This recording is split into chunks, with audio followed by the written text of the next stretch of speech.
Good day mga kapasyon.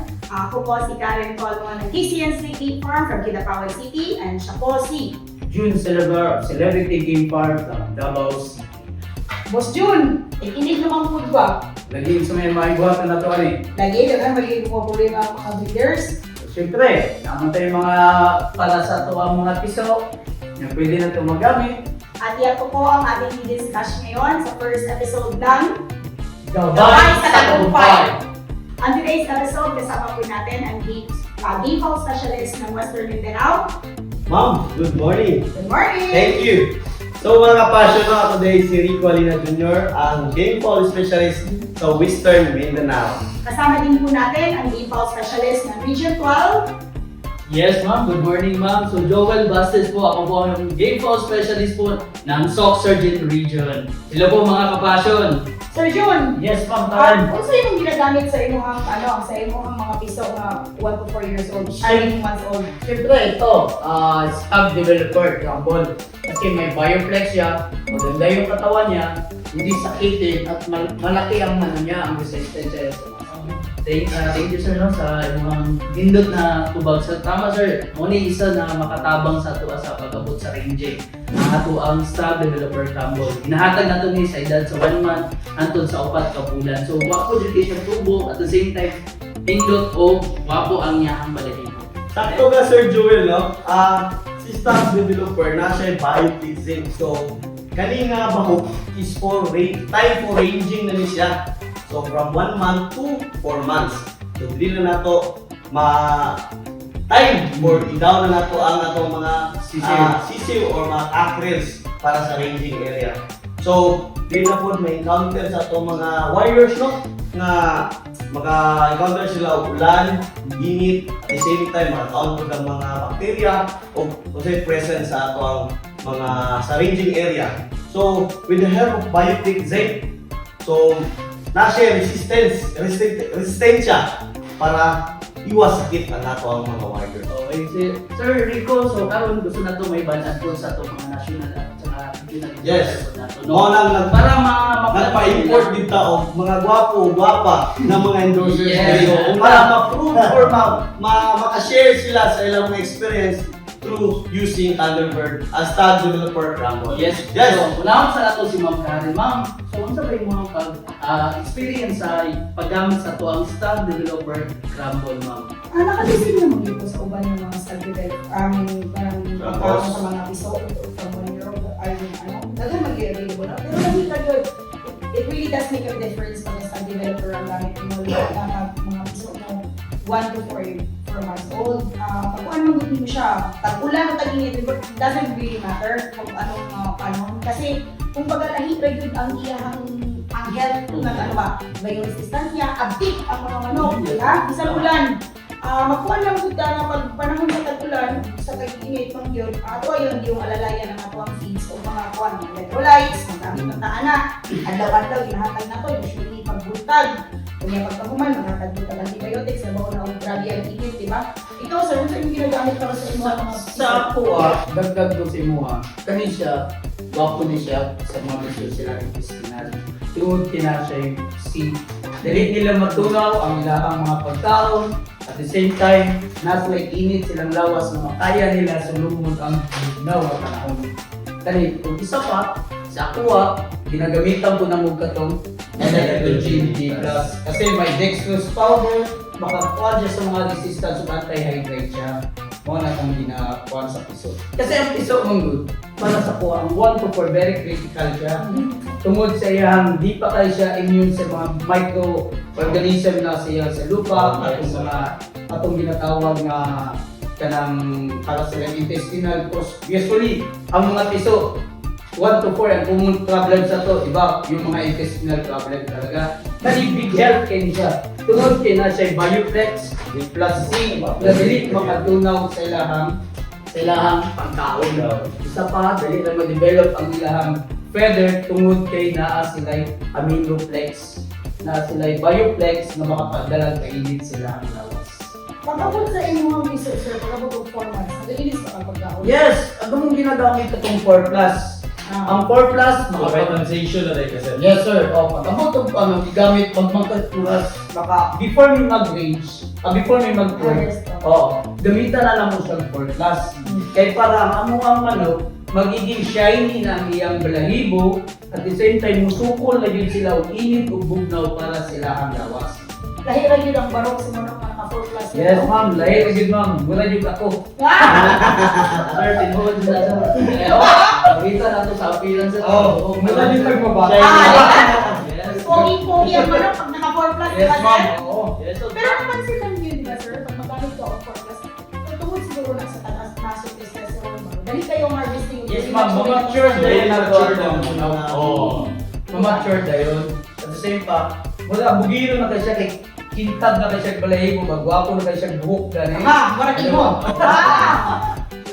So, di na dyan na ito makita sir na guwapo kayo sa gamiton. Yes, sir. Pwede din na ito ma-recommend sa itong mga kapasyon na magamit sila sa itong Stag Developer Crumble o ato ang Stag Developer 4 Plus. Yes, sir. Kaya ato ang Stag Developer 4 Plus mo ni mapahatag, mapasinaw sa ato ang mga manok mo pogi sa umayo sama po sa atong mga national endorser na sila Ma'am Karen at saka si Sir Jun Cerebral. Labi na og kung more cash selling, Yes, sir. mas dali ni mo siya mas dali mo siya mabenta kung kana mo ginapakaon. Tungod kay ang ilang feathering, guwapo ang ilang feathering. Shiny. Aside ba yun na aside sa itong feathering na makita, mas gwapo po biko. Yes, sir. Mga wires. Yes. Oo. Pero ang mga pumabot sa 4 plus, diba na gina-train na mo siyang mag-harvest. Kung kaya may prepare May siya prepare siya. Wala sayang. Wala yung sayang. Kung naka-training mo yung manok ba, mauna yung pagkaon, di ba? So once na mag-harvest na ka, yan, according na ninyo yung manok, hindi na kayo magbaguhan ng manok sa Yes, training. ma'am. Hindi rin siya magka-crop bound. Kumbaga solid ato ang ginahatag. May propellants naman siya. May propeller siya, eh sino niya makaon, tungod kay gagman siya, isipon niya pa Yes, tama. Oo. Sir Jun, Yes, ma'am. parang mo ang mga piso para doon sa pagtagilid. Kung saan mo ang best practice yung ginagamit sa inyong farm sa pagkakaon? Gina-separate mo, ginatunga-tunga mo. Yes. Kung saan man ang inyong feeding program para doon sa piso? Oo, yung feeding program namin, hindi namin pabigat na ate lang, twice a day, kain kami. Tapos, yun, siyempre, ang tubig, always yun.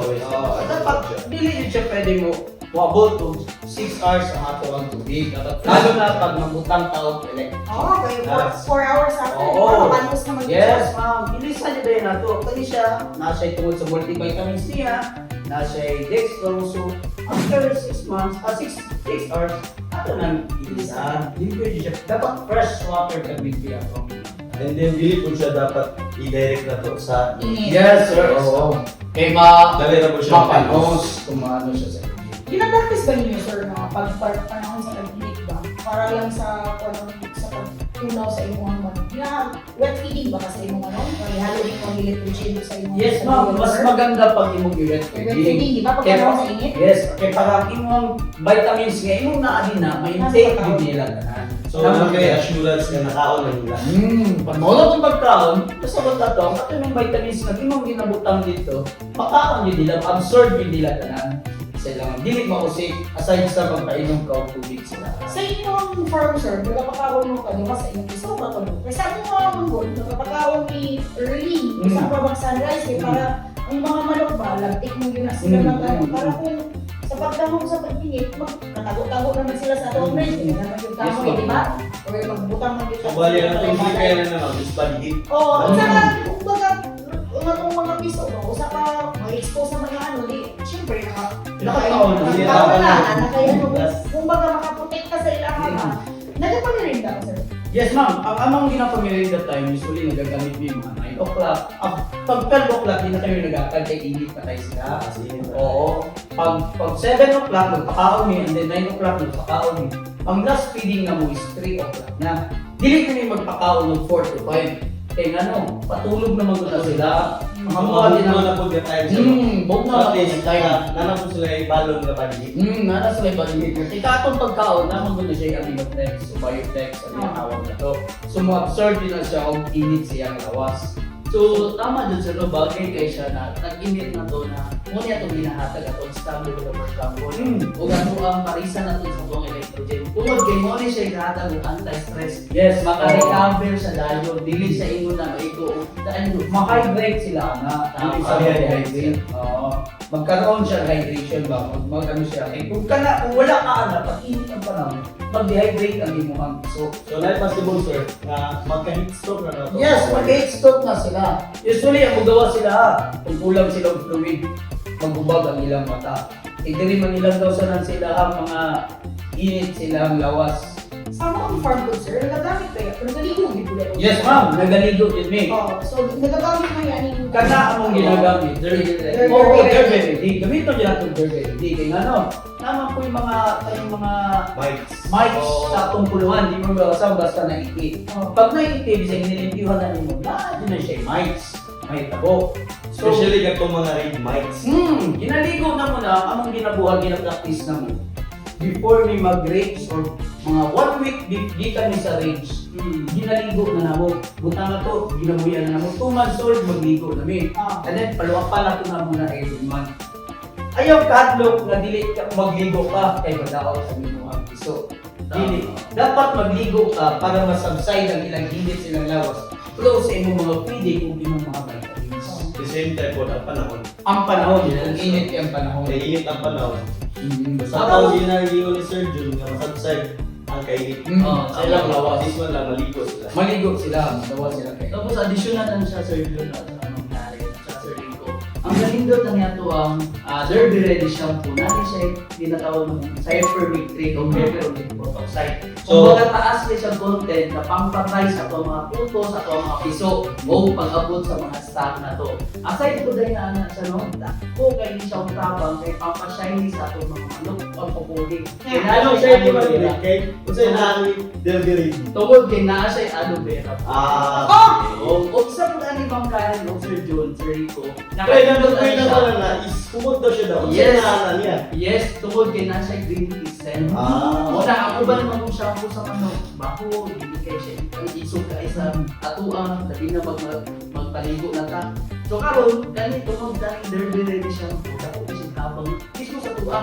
Umot man kayo siya, umot dun sa ating mga manok. Pre, aside pa dyan na Sir Joel Leno nga, aside nila ni Ma'am Kyle, ni mga Sir Joel, ako yung mga feedback sa itong mga breeder daw, na masulit daw kuno nga ito ang derby ready. Yes. Kay barato ra daw kuno. Yes, Then, tama. aside pa yun sa barato, dagan pag yung kano paliguan. Tama. So, inana kasulit ang atong derby ready Ika ba? shampoo. So kanina naarami siya sa 17 days. I mean, 17 Pag days isa ka sa shake, pila ka Good for 12 Good days. for Ah, di ba? Inana Sa kasulit ang sa- atong derby ready. Anday sa uban na uban, so at least kani ma-maximize na nagtutaro. Kay daghan man mapaligo, barato ra pa yun guys. Sulit din siya. Oh, Sir Jun, pag-abot sa imong mga stats pa, diba siya 4 plus na ka. Tama na. Kung sa ang usual age na nag-harvest ka, Kami, nag-harvest me, 4.5. dako gyud dati ang tabang sa testosterone. Yes, Sa ma'am. 4 plus. Actually, pag ang mo na mo ang patakaran, na mag-harvest me, 4 months to 4.5 months mag-harvest na me. Kaya ang labanan na to sa atong stag, 8 months na labanan. Yes, tama. Kung gayan mo na siya og court, ang mahitabo mang good. Kung mag-court ka 6 months, 2 months na lang yung adaptation sa imong court area. So mag-conditioning ka pa, mag-pre-court ka pa, gamay na lang kayo yung distansya, nga kung laban ka within 8 months, malapan mo, hindi pa kayo siya matured. So, highly recommended with mo ang 4 plus. Kaya nasa Yes ma'am, testosterone. oo. Kasi dali na yun siya mag-mature. Ang among gina-practice dito sa farm, Ano nang akong ginagamit pag nag-conditioning sa manok? O kaya niya ni Pat yun isang platform o groundwork. Actually, I have to mention ang lakas ng ABE. mag-plastic niya po na, ginagamitan niya po na mo ani. Beta siguro. Sagot na ng electron from piso all the way to breeding, kayang-kaya. Pagkakalan mo lang daan, ganador. Ganado. At least makatry sila sa atong mga nindot kayo na produkto gikan sa Thunderbird. At kami ay proud sa